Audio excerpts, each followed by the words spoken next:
Watch the horns to the face. Okay. Okay. Okay, just like that.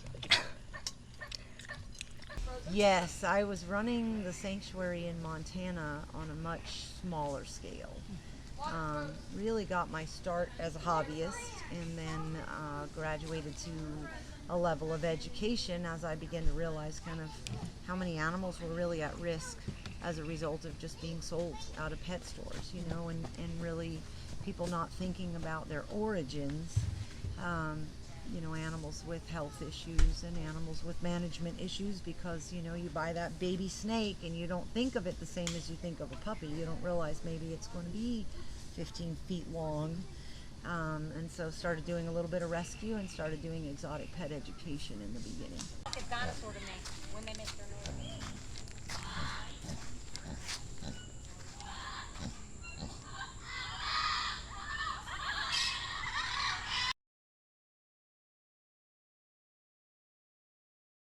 Everybody gets along very, very well. I will say that probably more so than just about anything, the level of harmony that we've achieved in our loose creatures probably speaks volumes for the overall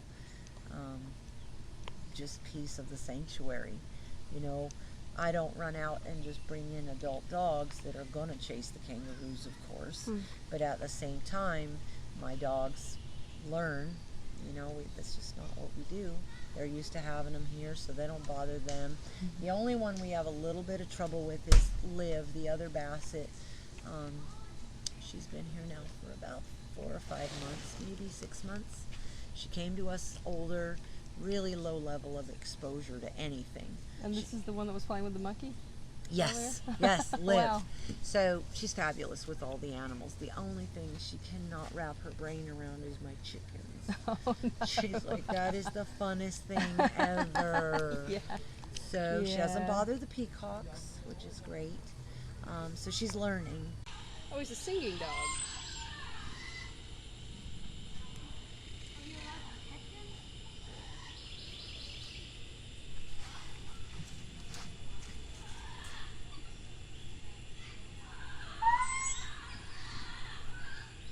Complete isolation from other dogs. We start to really decide and set some boundaries. So our boundaries are, if the animal's truly in need, there's no question it can come to our door. If it's a rehome, is it an animal that we can do justice to its life? You know, we'll take in rehomes if they're at high risk. So any of the upper tier exotics. Like, I don't take in everybody's hamster and daegu and all of that anymore. I just don't. I try to help them with ideas for ways to find homes for it. They're well, safe you couldn't on. possibly do that. You can. If it is an upper tier exotic, we take it in, we help it decompress, get it socialized and comfortable and fairly confident, and then we make the decision, is this animal going to thrive in this social environment, or would they be better off going to a very quiet, you know, one-on-one?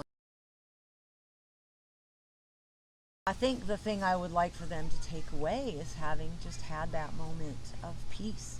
You know, I really want to create an environment that it's tough. It's tough to nutshell, because so the first thing is, I think, which is why we give value to the fact that these animals are relegated to cages really through no fault of their own. We give value to that by sharing them with people. That inspiration, that, oh my gosh, did you see that monkey? Where does that take us? That takes us back to that child place, right?